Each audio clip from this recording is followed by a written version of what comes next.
Breaking today in the fight for Mosul, new word: Iraqi soldiers are using the bodies of dead ISIS fighters to intimidate the terrorists. Benjamin Hall is following the story live from London. Benjamin?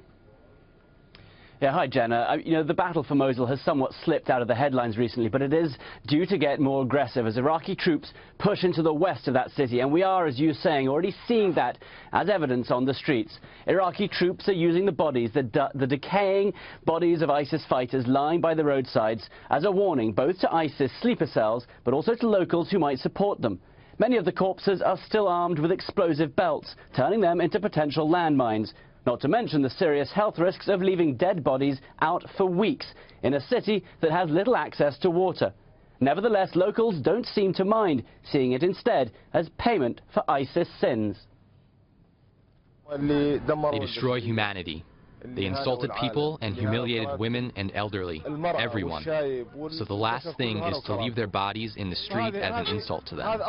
We can bury them now if we wanted to, but we want to insult them.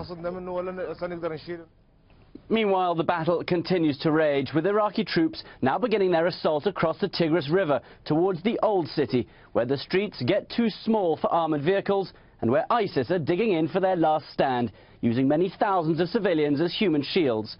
And all the while, collateral damage continues to rise. Indiscriminate ISIS mortar fire wounding these children, who are at least lucky to have survived.